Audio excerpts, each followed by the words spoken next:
இங்க பாருங்கய்யா, பஞ்சாயத்து பேச்சுப்படி காலையிலேயே என் குழந்தைய இங்க ஒப்படைக்கணும். ஆனா இப்போ அவங்க வேலைக்காக சென்னைக்கு போயிருக்காங்கன்னா, நான் 2 நாள் எதுக்காக பொறுத்துக்கணும்? இதுலயும் குழந்தைக்கு வேற தடுப்பூசி போட்டிருக்கு. குழந்தை இப்ப எந்த நிலைமையில இருக்குன்னு நினைக்கும் போதே எனக்கு பயமா இருக்கு. ஏன்னா போகும்போது தான் மிகப்பெரிய ஆக்சிடென்டே நடந்திருக்கு. இதுக்கு மேலேயும் என்னால என் குழந்தைய விட்டு பிரிஞ்சு இருக்க முடியாது. தயவு செஞ்சு இப்பயே அவங்கள வந்து என் குழந்தைய கொடுத்துட்டு போக சொல்லி சொல்லுங்க. பஞ்சாயத்து ஆட்களும், இங்க பாருங்கம்மா, அவங்க கட்சி வேலையா வெளியே போயிருக்காங்கன்னு சொல்றாங்க. இந்த நேரத்துல எங்களால வேற என்ன பண்ண முடியும்? ஆமாங்கய்யா, உங்களால ஒன்றும் பண்ண முடியாது. ஏன்னா அவங்க பெரிய இடம்ல. அதனாலதான் நாங்க என்ன சொன்னாலும் சமாளிச்சிடலாம்.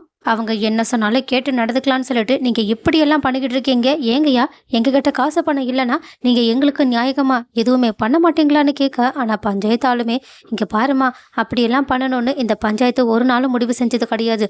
என்ன சந்தர்ப்ப சூழ்நிலை, இப்ப அதுக்கு என்ன பண்ண முடியும்?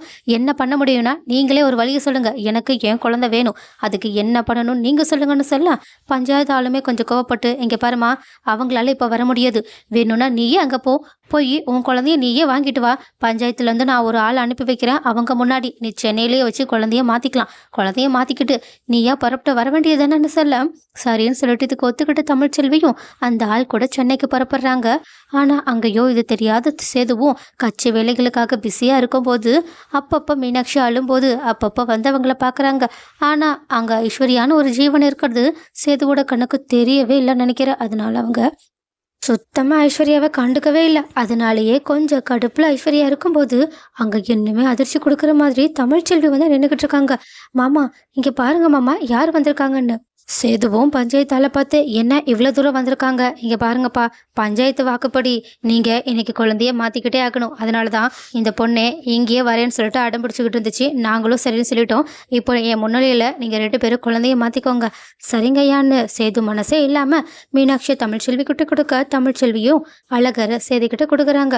ஆனா கொடுத்ததுக்கு அப்புறமா அழகரை ஏக்கமா பார்த்துட்டு அவங்களுக்கு கொடுக்க வேண்டிய மருந்து எல்லாத்தையுமே ஃபுல்லா சொல்லி முடிச்சுட்டு அங்கிருந்து தமிழ்ச்செல்வி கிளம்பி போகலான்னு பார்க்கும்போது குழந்தைங்க விடாம அழுதுகிட்டே இருக்கு. இதை பார்த்துட்டு சேதுவும் தமிழ்ச்செல்வியும் கொஞ்சம் திருன்னு முழிச்சுக்கிட்டு இருக்கா. பஞ்சாயத்து ஆட்களுமே குழந்தைங்களுக்கு உடம்பு சரியில்லை, பேசாம 2 பேரையும் கொஞ்ச நேரம் ஒன்னாவே வைங்கன்னு சொல்லிட்டு ஒன்னாவே வைக்க சொல்லிக்கிட்டு இருக்காங்க. பட் எடுக்கும் போதெல்லாம் குழந்தை அழுதுகிட்டே இருக்கிறத பார்த்துட்டு பஞ்சாயத்து ஆளுமே, இங்க பாருங்கம்மா, குழந்தைங்க சாதாரண நேரத்திலேயே ஒன்னா இருக்கணும்னு ஆசைப்படும். இப்ப வேற உடம்புக்கு முடியலல்ல, அதனாலதான் கூடவே இருக்கணும்னு நினைக்குது போல. இங்க பாரு, பேசாம நீயும் இங்கேயே அவங்க கூடயே தங்கிருமா. ஒரு நாளோ 2 நாளோ கழிச்சு நீங்க குழந்தைங்களோட உடம்பு சரியானதுக்கு அப்புறமா மறுபடியுமே உங்க வழியை பார்த்து போகிறது தான் கரெக்டா இருக்கும்னு தோணுது. இதுக்கப்புறமா உங்களோட இஷ்டம்னு அவங்க அங்கிருந்து போக, சேதுவுமே தமிழ்ச்செல்வி கிட்ட, அவங்க சொல்றதும் சரியா தானே இருக்கு. இப்ப வேற மீனாட்சிக்கு உடம்பு சரியில்லை, நீ தனியா கூப்பிட்டுட்டு போயிட்டு அங்க இன்னுமே முடியலன்னா என்ன பண்றது? நீ இங்கேயே என் பக்கத்து ரூம்லயே தங்கிக்கும். அப்பா, இவளுக்குமே ஹோட்டல்ல ஒரு ரூம் புக் பண்ணுங்க. தமிழ்ச்செல்வி உடனே, தேவையில்ல, என்னாலலாம் இங்க இருக்க முடியாதுன்னு சொன்னாலும் தமிழ்ச்செல்வி அழுகிறத பார்த்துட்டு அவங்களுமே சமாதானம் ஆயிடுறாங்க. அதனால சேதுவோட ரூமுக்கு பக்கத்து ரூம்லயே தமிழ்ச்செல்வி தங்கிக்கிட்டு இருக்காங்க. ஆனா பகல் ஃபுல்லா கட்சி வேலைகளுக்காக வெளியே போய்கிட்டு இருக்க சேதுவும் நைட்டு வந்ததுக்கு அப்புறமா குழந்தைய பார்க்க போறேன்னு சொல்லிட்டு தமிழ்ச்செல்வியோட ரூமுக்கு போகிறாங்க. ஆனா இப்படிதான் ஒரு நேரம் போகும்போது ஐஸ்வர்யா இருக்கிறதே மறந்துட்டு சேது தன்னோட குழந்தைங்க கூடயே படுத்து தூங்கிடுறாங்க. அதே நேரத்துல தமிழ்ச்செல்வி அங்கேயே ஒரே பெட்லயே தூங்கிடுறாங்க.